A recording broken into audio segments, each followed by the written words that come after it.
بسم اللہ الرحمن الرحیم۔ حضرت علی رضی اللہ تعالیٰ عنہ نے فرمایا، کسی کو دکھ مت دو، کیونکہ معافی مانگ لینے سے دل میں درد باقی رہ جاتا ہے، جس طرح دیوار میں سے کیل نکالنے پر سوراخ باقی رہ جاتا ہے۔ ہر چیز کا صدقہ ہوتا ہے، اور عقل کا صدقہ یہ ہے کہ جاہل کی بات سن کر برداشت کی جائے۔ عبادتیں قبول ہوں نہ ہوں، ندامتیں ضرور قبول ہوتی ہیں، اور یہی محبت کا فلسفہ ہے۔ کفر کے بعد سب سے بڑا گناہ دل دکھانا ہے، چاہے وہ کافر کا ہو یا مومن کا۔ تلاش میں بیت گئی ساری زندگی، اب پتہ چلا کہ خود سے بڑا کوئی ہم سفر نہیں۔ کسی انسان کے کم ظرف ہونے کے لیے اتنا ہی کافی ہے کہ وہ اپنے منہ سے اپنی تعریف کرنے لگ جائے۔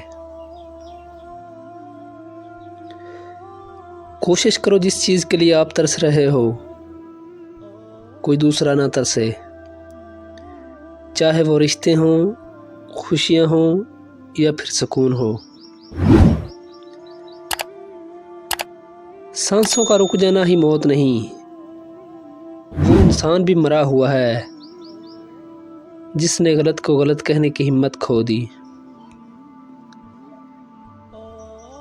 جو ظاہر ہو جائے وہ درد کیسا، جو سمجھ نہ سکے وہ ہمدرد کیسا۔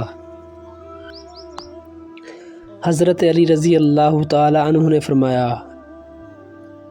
مجھے مایوس ہونے والے شخص پر تعجب ہوتا ہے جبکہ استغفار کی طاقت اس کے پاس ہے۔ تمہیں اپنی پریشانی آزمائش ہی کیوں لگتی ہے؟ کبھی سوچا ہے کہ وہ مکافات عمل بھی ہو سکتا ہے؟ اس دنیا میں ہر چیز مہنگی ہے، پانے سے پہلے اور کھونے کے بعد۔ چھن جانے میں مصلحت خدا کی ہوتی ہے، کچھ چیزوں کا پاس رہنا بہتر نہیں ہوتا۔ قرآن کہتا ہے کہ اپنے دشمن کی چالوں سے پریشان نہ ہوا کریں، بے شک تمہارا رب سب سے بہتر چال چلنے والا ہے۔ الفاظ گرا دیتے ہیں جذبات کی قیمت، ہر بات کو الفاظ میں تولا نہیں کرتے۔ لا حاصل حسرتیں لے آتی ہیں اس مقام پر جہاں انسان نیند سے غافل ہو کر تہجد پڑھنے لگتا ہے۔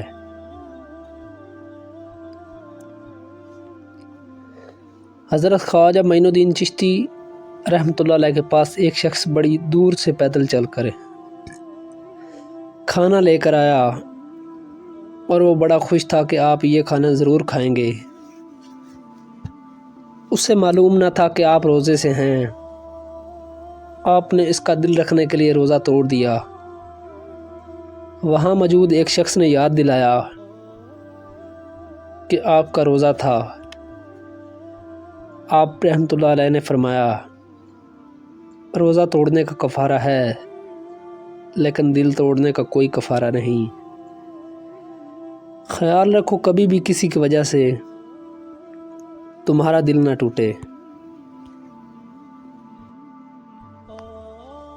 بانو قدسیہ فرماتی ہیں، اگر آپ نے کسی کے کردار کا اندازہ لگانا ہو تو یہ دیکھو کہ وہ ہنستا کس بات پر ہے۔ انسان اس وقت تنہائی پسند ہونے لگ جاتا ہے جب لوگوں کی حقیقت سامنے آنے لگتی ہے۔ جس گھر میں بڑوں سے مشورہ نہیں لیا جاتا، اس کے بعد وکیلوں سے مشورے لیے جاتے ہیں۔